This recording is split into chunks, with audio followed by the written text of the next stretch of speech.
Baik, Assalamualaikum warahmatullahi wabarakatuh. Alhamdulillah rabbil alamin. Sholatu wassalamu ala asyrofil anbiya'i wal mursalin wa ala alihi wa sahbihi wa man tabi'ahum bi ihsanin ila yaumidin. Asyhadu an la ilaha illallah wa asyhadu anna Muhammadan abduhu wa rasuluh. Alhamdulillah, puji dan syukur senantiasa kita panjatkan kepada Allah Subhanahu wa taala atas limpahan nikmatnya, atas limpahan karunia-Nya. Dialah Allah yang telah menciptakan kita. Dialah Allah yang akan kemudian mengambil yang menjadi miliknya. Salah satunya kita, karena miliknya maka kita akan kembali kepadanya.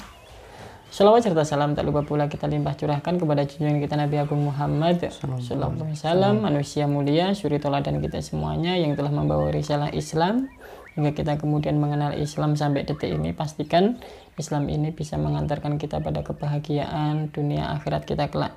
Karena hanya Islamlah yang mempunyai konsep kehidupan, yang lain tidak. Ya teman-teman, maka jangan sampai kita muslim tapi kita kemudian nggak menggunakan Islam secara utuh, mengambil Islam hanya pas waktu ibadah saja. Jangan sampai seperti itu, karena itu konsep sekulerisme, paham yang memisahkan antara urusan agama dan kehidupan. Baik, berjumpa lagi dengan saya Sulaiman, dan di samping saya masih dengan Mas Aziz yang kemarin kita sudah ngobrol tentang film CKDN, Jejak Khilafah di Nusantara, dan kali ini kita akan melanjutkan obrolan tentang film tersebut. Semakin menarik nih. Masya Allah. Baik, langsung saja ya kita nonton filmnya, kemudian kita bedah sedikit tentang film Jejak Khilafah di Nusantara. Lanjutan dari kemarin itu ya.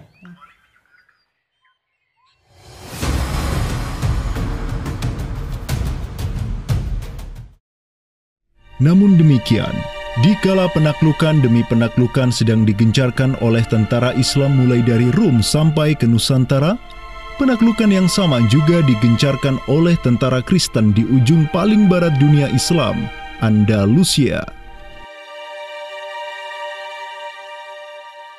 Berbeda dengan penaklukan yang kaum muslimin lakukan, di mana penduduk asli suatu tempat diberi toleransi yang luar biasa atas agama dan properti mereka, tentara Kristen Portugis dan Spanyol menaklukkan wilayah Islam di Andalusia yang saat itu sudah terpecah menjadi Reyes de Taifas atau Mulukhut Tawaif atau kerajaan-kerajaan yang saling tercerai-berai.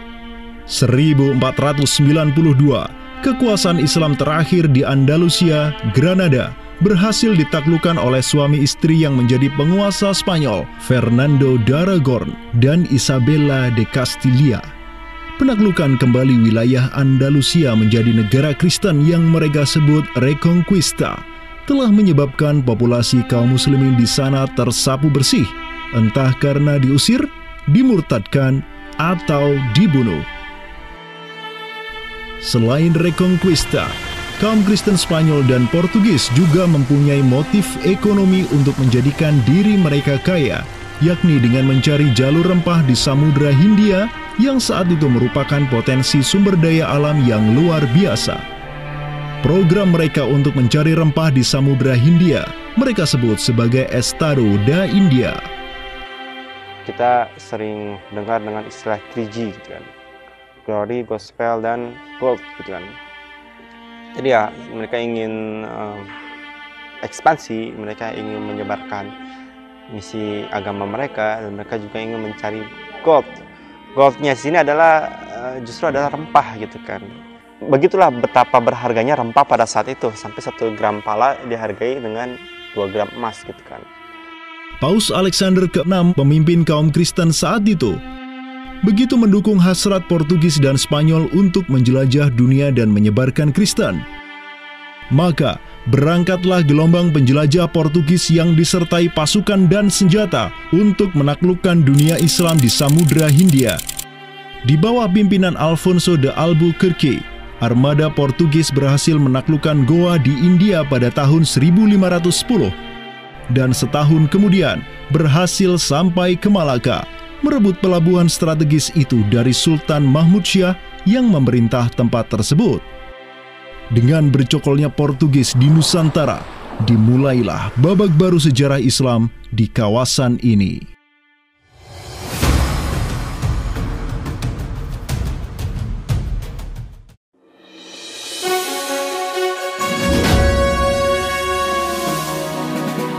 Sementara di Nusantara tengah berlangsung gejolak dengan hadirnya Portugis yang berpusat di Malaka. Cucu dari Sultan Muhammad Al-Fatih dari Bani Uthmaniyah, yakni Sultan Selim pertama, berhasil meluaskan pengaruh dan kekuasaannya di dunia Arab. Pada tahun 1517, beliau berhasil merebut Suriah, Mesir, dan Hijaz dari kepenguasaan kaum Mamluk. Khalifah Al-Mutawakkil 'ala Allah ketiga dari Bani Abbasiyah beserta Syarif di Makkah kini menyerahkan kepemimpinan umat Islam sedunia dan pelayanan dua kota suci kepada Sultan Salim pertama, penguasa Uthmaniyah yang bukanlah mereka berdarah Arab. Perlu dicatat bahwa penjelasan tentang Al-A'immatu fi Quraisyin itu, kalau kita merujuk kepada kitab Ar-Rawdah, Rawdatul Thalibin wa Umdatul Muftin, memang ada hal yang menarik di sini. Di satu sisi ada mengatakan bahwa syarat khalifah itu harus Quraisy. Tetapi Imam Nawawi sepakat ketika katakanlah dari Quraisy tidak ada, terus diambilkan dari mana? Maka kemudian disebutkan di situ ya di luar Quraisy, bisa dari bani ini, itu yang disebutkan di dalam kitab Ar-Rawdah. Karena itu sebenarnya syarat al-a'immah fi Quraisyin itu bukan syarat yang wajib, tetapi difahami di sini berdasarkan penjelasan yang diantaranya disebutkan dalam kitab Ar-Rawdah tadi, itu adalah merupakan syurut afdaliyah. Maka semenjak tahun 1517, kepemimpinan khilafah beralih ke Bani Uthmaniyah. Selim pertama dan anak keturunannya kini didapuk sebagai Khalifatul Muslimin. Amirul Mukminin, Khadimul Haramain, Al-Ghazi fil Barraini wal Bahraini, Zilullah fil Alam, Padisyah wa Khilafat Penah. Wilayah khilafah Uthmaniyah terus merangsek Eropa, dan merekalah yang menguasai Laut Mediterania dan juga Laut Merah. Adapun Portugis yang bercokol di Samudra Hindia mulai ketakutan karenanya. Karena dengan munculnya khilafah Uthmaniyah sebagai negara Islam yang adidaya, solidaritas Muslim sedunia akan bangkit kembali karena memiliki perisai kuat di sisinya. Ini erat kaitannya dengan hubungan dengan negeri kita, karena keimanan yang kemudian merekatkan ya dengan semangat akidah Islamiyah, semangat ukhuwah Islamiyah, menjadikan umat Muslim yang ada di Timur Tengah dengan umat Muslim yang ada di Nusantara Indonesia itu terjalin hubungan yang sangat erat. Karena kita tahu bahwa ada ayat Allah Subhanahu wa ta'ala yang menyatakan innamal mu'minuna ikhwah. Sesungguhnya orang-orang beriman itu adalah saudara. Ketika ada saudara mukmin yang terzalimi, maka saudara mukmin yang lain itu punya kewajiban untuk membela. Demikian pula ketika muslimin Nusantara itu terzalimi dengan adanya penjajahan, dengan adanya imperialisme yang dilangsungkan oleh orang-orang kafir penjajah, baik itu oleh Portugis, Spanyol, Inggris, Perancis ataupun Belanda ya. Maka kemudian Muslim yang ada di Timur Tengah yang pada waktu itu masih memiliki kepemimpinan yang tunggal untuk seluruh dunia, yaitu khalifah, itu juga turut ya memperhatikan, turut mendukung, turut memperjuangkan pembebasan ataupun kemerdekaan bagi bangsa Muslim Nusantara. Kenapa? Ini semangat jihad di antara kaum Muslim yang dihubungkan dengan semangat keimanan atau akidah Islamiyah tadi. Kenapa? Yang namanya mukmin itu adalah kal jasadil wahid, ya, satu tubuh. Ketika bagian tubuh yang lain itu teraniaya, maka tubuh yang lain pun punya kewajiban untuk membelanya ataupun juga ikut merasakan penderitaan yang dialami oleh bagian tubuh kaum Muslim yang lain. Semenjak Portugis berhasil menancapkan kukunya di India dan Malaka, tidak hanya dua wilayah tersebut yang ditimpa petaka, namun juga hampir seluruh kesultanan di Samudra Hindia dan Nusantara. Sultan dari Samudra Pasai kala itu, Zainal Abidin bin Mahmud bin Zainal Abidin Ra'ubabdar, yang mendaulatkan dirinya sebagai Al-Qaim tahta amri Rabbil Alamin, orang yang berdiri di bawah perintah Tuhan semesta alam. mengirim surat kepada Portugis di Malaka untuk menggugat kelakuan mereka yang sangat merugikan kaum muslimin di kawasan.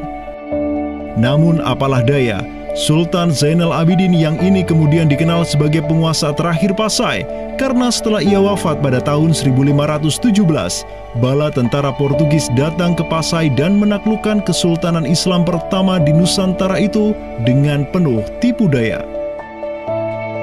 Tak hanya Pasai yang berhasil ditiadakan, Portugis juga mampu menahan serangan pasukan Islam dari Demak sampai Sultannya Pati Unus bin Raden Patah syahid di Lumat Muntahan Meriam Portugis pada tahun 1521. Dengan diplomasinya yang culas, Portugis juga menjalin kerjasama dengan kerajaan Pajajaran di Jawa Barat pada tahun 1522. 2 tahun berikutnya, kota Blambangan, Panarukan, dan Kediri yang masih menjadi basis kekuatan Hindu di Jawa menawarkan kerjasama dengan Portugis. Maka, Portugis banyak sekali mendapat aliansi sesama kafir yang berada di berbagai wilayah di Nusantara untuk bersatu padu menghantam kekuatan politik Islam yang baru tumbuh di Pulau Jawa. Bahkan di Maluku pun Portugis berhasil menancapkan kuasanya semenjak tahun 1536. Berkaca pada kelakuan Portugis yang memerangi umat Islam di Samudra Hindia dan Nusantara, Sultan Sulaiman Al-Qanuni, sang Khalifah Uthmaniyah yang berkuasa sejak tahun 1520, menyatakan peperangan terbuka kepada penguasa Portugis yang berkedudukan di Lisbon, Dom Sebastião. Telah dilaporkan kepada saya bahwa jamaah haji dan para pedagang muslim yang datang dari India melalui laut telah dianiaya.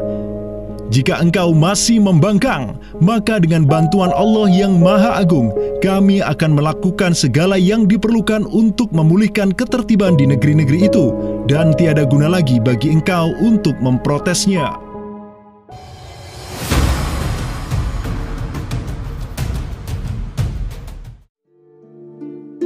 Penjaga kedaulatan Islam di Sumatera yang harum selama ratusan tahun, Samudra Pasai, kini sudah sirna di bawah kungkungan Portugis. Namun, harapan kemenangan itu masih ada. Karena tak lama setelah itu muncul kekuatan baru yang terbit di ujung utara Sumatera, Kesultanan Aceh. Kita mengetahui bahwa Sultan Aceh yang pertama adalah Sultan Ali Mughayat Shah.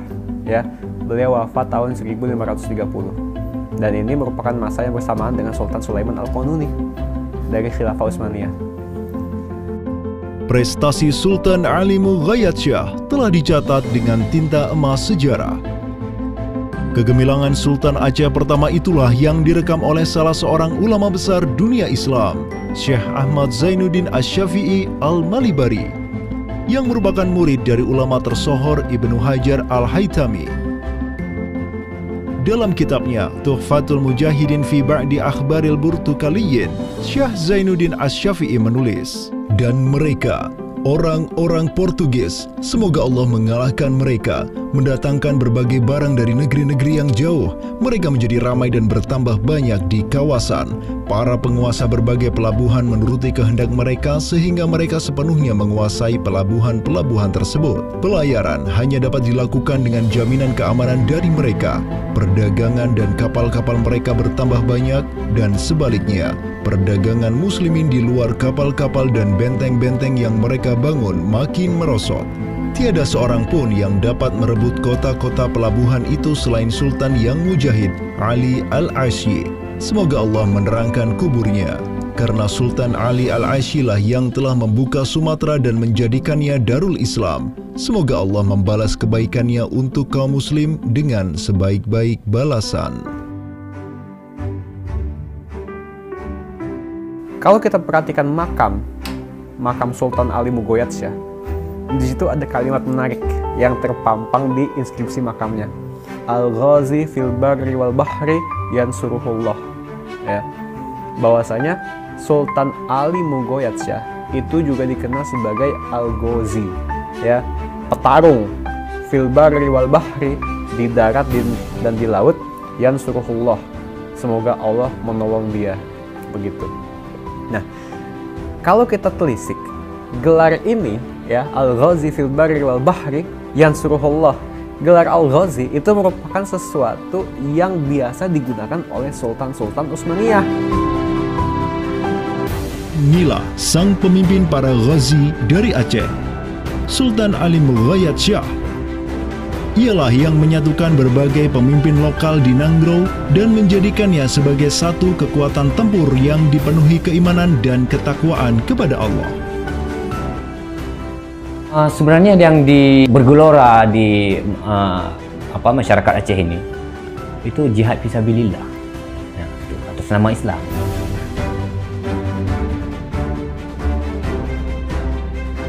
Kampanye global Khilafah Utsmaniyah untuk menghajar Portugis senantiasa digelorakan oleh para khalifahnya dan juga oleh para negarawan daulah adidaya itu.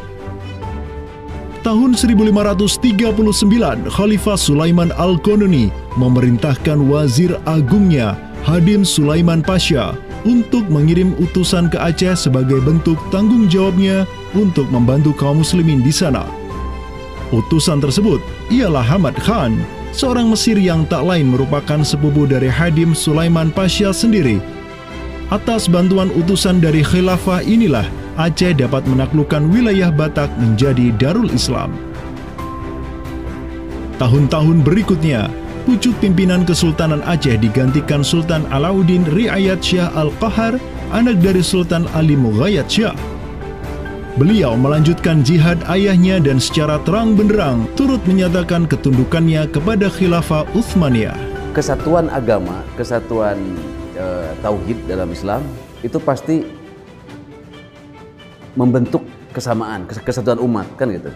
Ya, kesatuan umat, karena Islam itu kan dibentuk oleh keyakinan akidah, kesatuan keyakinan yang sama, ya, dan tidak mengenal batas wilayah, tidak mengenal nasionalisme dan sebagainya. Jadi melihat siapa penguasa dunia adalah Khilafah Turki Utsmani, ya pasti ada hubungan emosional.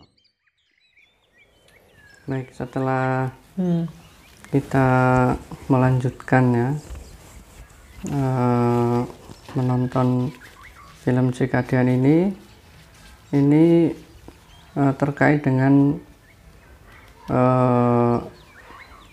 masuknya Islam secara masif. Dan ini langsung Jadi spesifik ke Jawa ya? Iya. Jadi oh, pantas jenengan udah pakai ini blangkon. Blangkon ya namanya? Blangkon. Yang mau pesen? Jadi pas bahas Jawa nih pakai blangkon. Yang mau pesen nanti langsung hubungin. Jadi tadi kita di awal-awal sudah saya singgung dikit ya tentang perjalanannya rehlahnya Ibnu Battuta.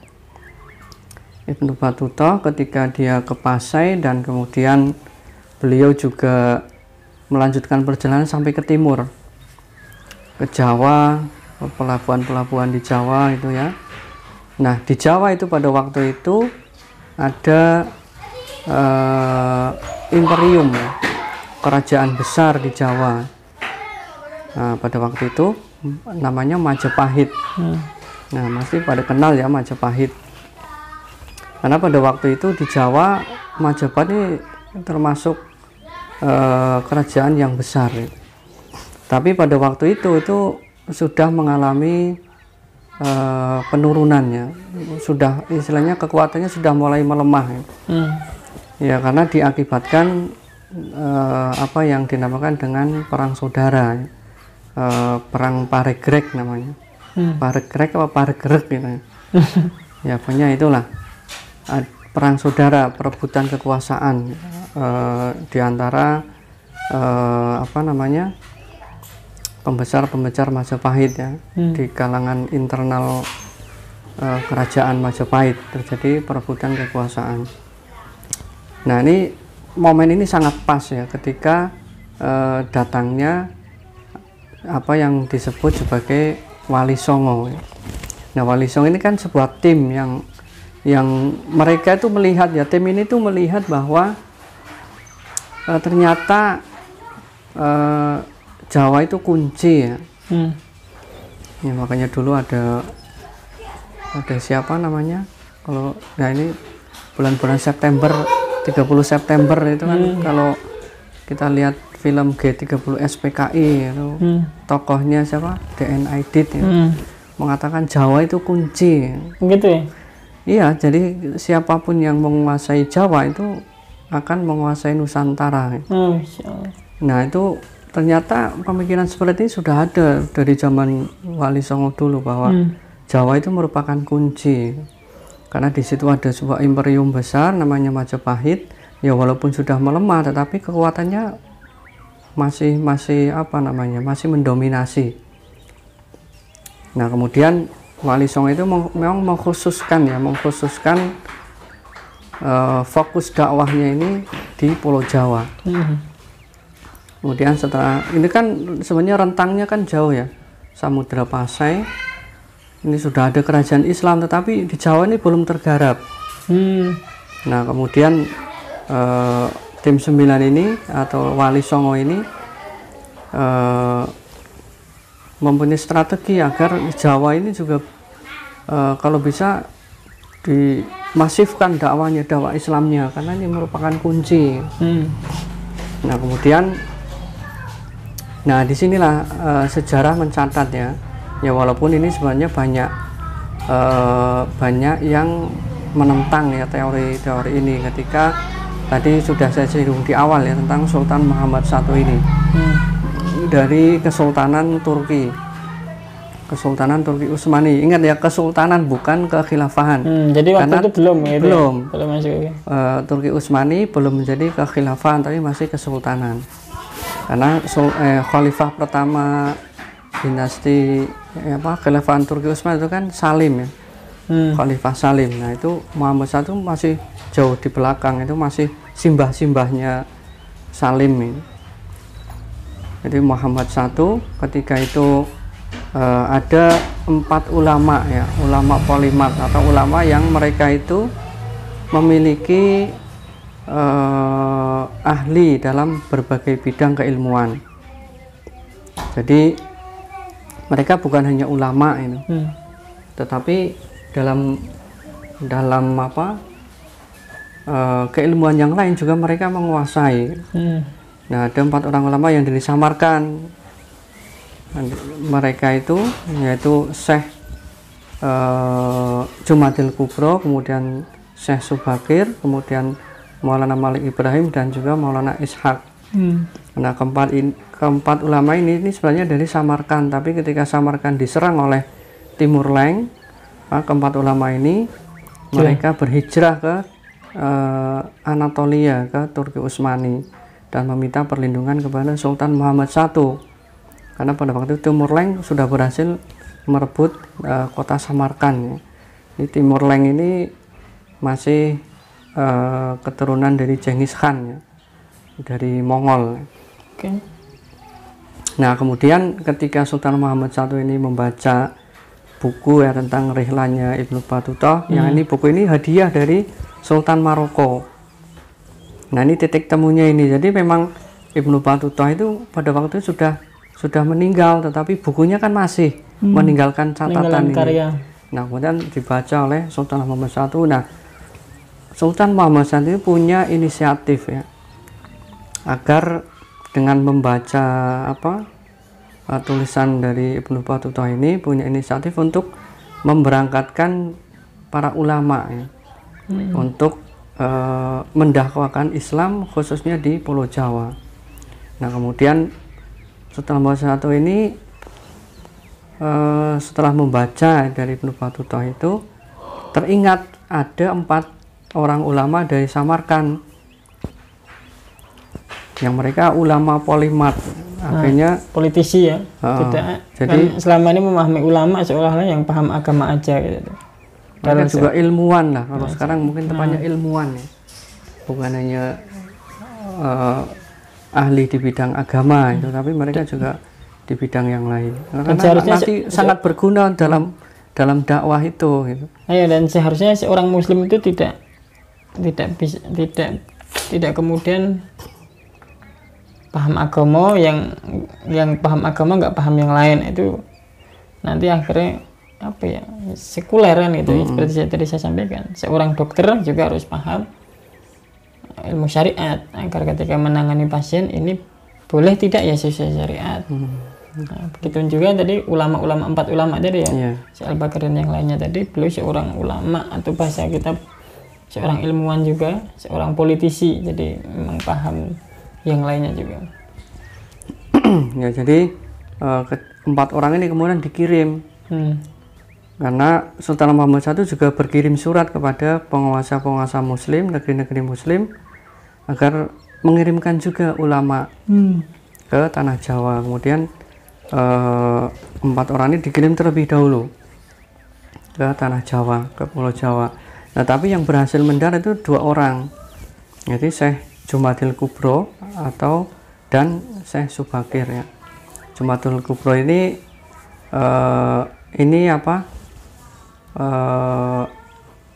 lidah orang Jawa ya. Jadi kemungkinan besar namanya itu bukan Jumadil Kubro, tapi Jamaluddin Akbar. Ada versi seperti itu. Jawa, jadi... Nah, Jumadil Kubro itu pelafalan orang-orang Jawa, penyebutan gitu ya. Nah, nama asli itu ada yang mengatakan Jamaluddin Akbar. Jadi bukan Jumadil Kubro. Nah, Syekh Subakir juga ada yang mengatakan Syekh Maulana Ahmad Al-Bakir. Nah, karena orang Jawa nyebutnya Syekh Subakir. Nah, kemudian 2 orang ini yang berhasil ke Pulau Jawa, dan yang kedua 2 orang itu Syekh Maulana Mal Ibrahim itu singgah di Champa, Vietnam. Pada waktu itu rajanya itu sudah masuk Islam. Kemudian Syekh Maulana Ishak ini transit di Samudra Pasai di Aceh. Nah, kemudian Syekh Jumadil Kubro ini yang istilahnya babat alas ya. Jadi yang pertama berusaha mendakwakan Islam ya. Syekh Jumadil Kubro ini mendakwakan Islam di kalangan elit kerajaan Majapahit. Di bangsawan-bangsawan Majapahit itu didakwai. Nah, kemudian Syekh Subakir ini di kalangan lapisan bawah. Pendekatan itu, cara strategi. Kemudian dari Syekh Jumadil Kubro itu ternyata banyak pembesar-pembesar Majapahit yang berhasil masuk Islam. Nah, kemudian Syekh Subakir juga, karena Syekh Subakir ini, Syekh Jumadil Kubro ini kan dia ulama, tetapi juga ahli dalam ilmu tata negara. Kemudian juga ahli perang. Jadi tentang ketentaraan, mungkin strategi perang beliau juga menguasai. Kemudian Syekh Subakir ini beliau ilmuwan, jadi dia ahli ru'yah. Kalau sekarang ru'yah ada orang kesurupan di ru'yah. Nah, nanti juga Syekh Subakir menemui hal-hal seperti itu tentang kesurupan gitu. Makanya beliau itu, kalau ini penelitian terakhir itu beliau yang membawa pohon bidara ke Jawa. Jadi dulu itu Syekh Subakir memerintahkan ke penduduk Jawa untuk menanam pohon bidara di sepanjang pantai selatan Jawa. Nah, itu ada penelitiannya di daerah Bantul itu. Jadi mana Parangtritis, Parangkusumo ke barat itu dulu katanya banyak pohon-pohon bidara di situ. Nah, ini perintah dari Syekh Subakir untuk menanam, untuk mengusir jin-jin ya. Karena pada waktu itu ketika beliau berdakwah itu ya, bisa mengislamkan penduduk Jawa itu, setelah diislamkan kan banyak yang tidak suka, itu banyak yang kesurupan, yang diguna-guna lah kalau sekarang. Nah, akhirnya oleh beliau diruqyah. Nah, beliau juga ahli ilmu geologi ya, ilmu tanah ya. Dulu ketika beliau berdakwah ke lereng Merapi, kemudian mendapati ternyata tanahnya kok istilahnya berbeda, kemudian beliau meneliti tentang tanah tersebut dan berkesimpulan bahwa Gunung Merapi itu sebentar lagi mau meletus. Nah, ketika diinformasikan ya, diberitakan kepada Kuncen Merapi, ternyata tidak percaya, bahkan Syekh Subakir ini diusir. Nah, kemudian benar, ternyata tidak lama Gunung Merapi meletus. Nah, penduduk sekitar Merapi, lereng Merapi itu yang selamat teringat apa namanya kepada Syekh Subakir ini yang dulu memberitahukan bahwa Gunung Merapi akan meletus itu. Nah, akhirnya penduduk Jawa itu yang selama itu mencari Syekh Subakir tersebut. Nah, disinilah mulai apa namanya mulai terkenal itu. Ya, karena kalau cerita-cerita tentang Syekh Subakir kan banyak mitos-mitos gitu. Malah gitu ya, padahal ya di apa namanya dijuluki sebagai orang yang sakti gitu, yang bisa menaklukkan, menentukan apa penunggu sebagai apa penunggu jin-jin mungkin ya, penunggu Jawa itu seperti itu. Nah, kemudian lanjut ke apa? Nah, ketika dua orang ini istilahnya mengalami progres dakwah yang luar biasa, kemudian dua orang ini menginformasikan ke Sultan Muhammad I. Kemudian Sultan Muhammad I memerintahkan Syekh Maulana Malik Ibrahim yang ada di Campa dan juga Syekh Maulana Ishaq untuk kemudian menyusul ke Jawa. Nah, disinilah nanti Syekh Maulana Malik Ibrahim ini ketika ke Jawa itu kan pasca perang Paregreg tadi ya. Jadi perang Paregreg ini yang kan lama itu perangnya. Nah, akhirnya kan banyak penduduknya yang karena perang ya banyak menjadi korban, kemudian banyak yang mengungsi. Akhirnya karena dulu kan mata pencaharian utama itu kan bertani, kemudian banyak sawah ladang yang terbengkalai karena tidak diurusi ya, tidak terurus. Nah, kemudian Syekh Maulana Ibrahim ketika tahu bahwa Jawa itu saya sedang krisis pangan ya, sedang krisis pangan, kemudian beliau membuka lahan-lahan persawahan karena beliau ini Syekh Maulana Malik Ibrahim ini ahli dalam hal pertanian. Kemudian beliau ya karena dulu di Jawa ini belum dikenal namanya sistem irigasi, kemudian beliau membuat irigasi yaitu dengan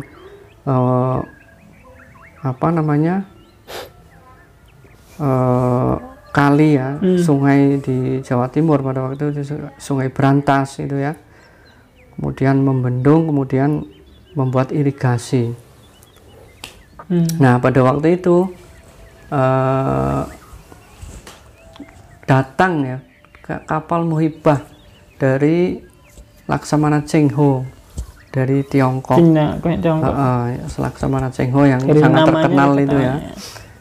Nah, singgah di Gresik, kemudian bertemu dengan Syekh Maulana Malik Ibrahim ini, dan akhirnya Syekh Maulana Malik Ibrahim meminta kepada Laksamana Cheng Ho untuk membantu membuat irigasi, jadi membuka sawah-sawah itu ya.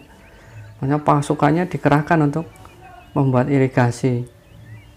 Nah, ini dicatat oleh juru tulisnya, sekretarisnya Laksamana Cheng Ho ini yang bernama Mahuan ini. Ini ada catatannya dari Mahuan bahwa ketika Laksamana Cheng Ho datang itu ada seorang ulama lah, pendakwah Islam ya, ternyata yaitu Syekh Maulana Malik Ibrahim. Kemudian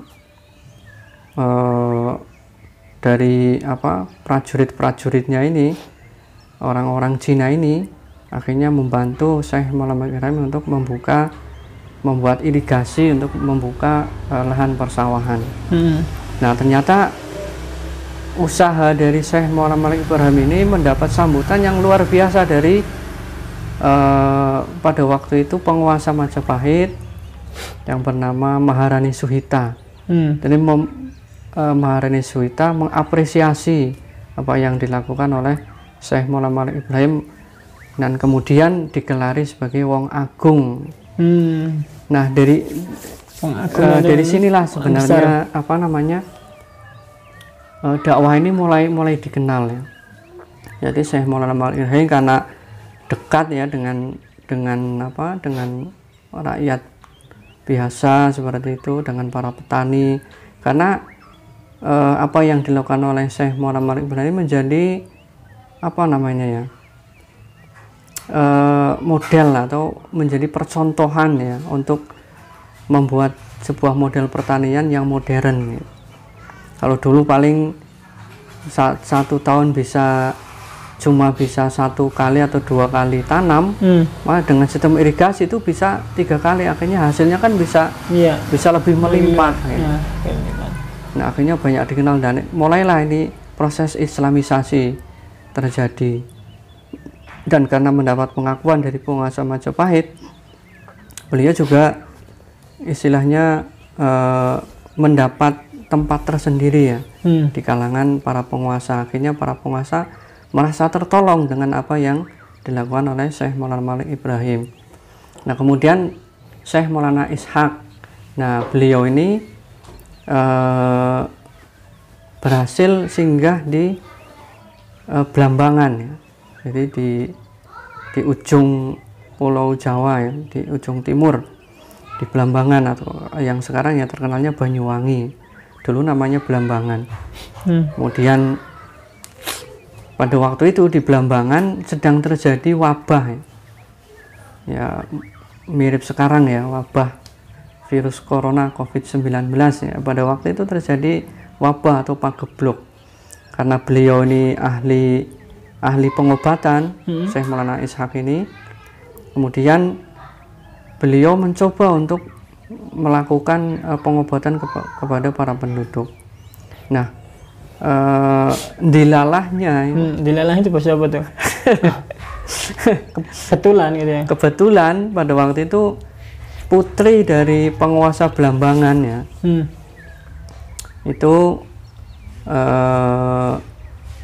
juga terkena wabah tersebut. Kemudian penguasa Blambangan ini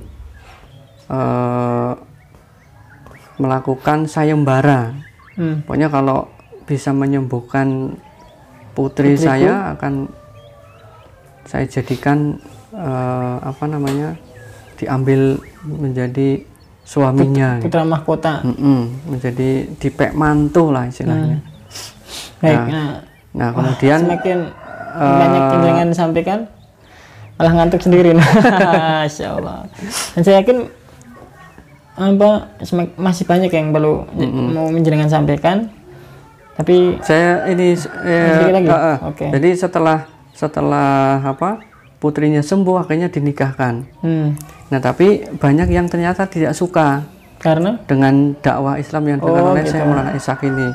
Akhirnya beliau Syekh Maulana Ishaq ini diusir oleh mertuanya ini. Iya, berarti cerai dong ya? Ya ditinggal. Ya pada waktu sedang mengandung ya. Sedang hamil 7 bulan. Berarti cerai kan sama putrinya tadi? Iya. Ya gitu belum ditalak ya, nggak tahu ya itu dicerai atau pokoknya sama mertuanya itu diusir. Iya. Nah, tapi ketika diusir itu sedang hamil 7 bulan. Nggak sampai sebegitunya ya tantangan dakwah itu teman-teman. Jadi jangan dakwah loh kayak gitu. Nah, pas diusir itu kemudian masih 7 bulan kemudian lahir anaknya.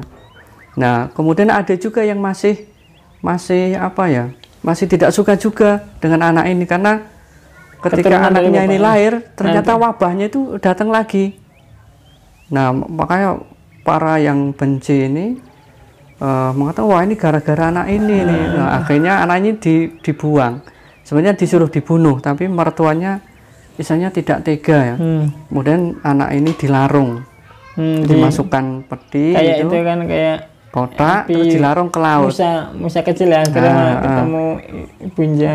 Kemudian dilarung ke laut dan alhamdulillah diketemukan oleh saudagar dari Gresik. Saudagar dari Gresik kemudian dirawat sampai besar. Nah, nanti inilah yang anak ini dinamakan Raden Paku. Nah, anak inilah yang dilarung inilah yang nanti cikal bakal menjadi Sunan Giri atau Syekh Ainul Yakin. Nah, nama Ainul Yakin ini setelah beliau ini Sunan Giri kan ke Pasai Nah, ketika Syekh Maulana Ishaq diusir itu kan kembali ke Pasai, ke Samudra Pasai. Kayak ketemu dah. Nah, pas dia sebenarnya beliau ini Sunan Giri ini kan ingin berhaji ke Mekah ya, tapi kan beliau singgah di Pasai ternyata ketemu dengan orang tuanya itu. Namanya sudah yakin bahwa itu orang tuanya namanya Syekh Ainul Yakin. Namun kemudian beliau tidak jadi ke Mekah tapi pulang dan oleh ayahnya itu dikasih tanah ya. Coba kamu cari tanah yang persis dengan ini, dan nanti kalau udah ketemu nanti kamu bikin ya, kalau sekarang mungkin pondok pesantren untuk mulai berdakwah. Nah, akhirnya pulang dan ketemu di Giri ya, di Giri namanya terkenal dengan Sunan Giri. Nah, itu ceritanya seperti itu, cerita singkatnya. Oke. Benar mengantuk teman-teman karena ya dengerin sejarah. Oke. Lagi-lagi teman-teman pasti semakin penasaran. Oke. Untuk part ketiga ini sampai di sini dulu. Pastikan selalu ikuti YouTube-nya Klaten Berdakwah. Kita akan tuntaskan sampai episode terakhir tentang film Jejak Khilafah di Nusantara. Dari kita, saya Sulaiman Aziz undur diri, kurang lebihnya mohon maaf. Assalamualaikum warahmatullahi wabarakatuh.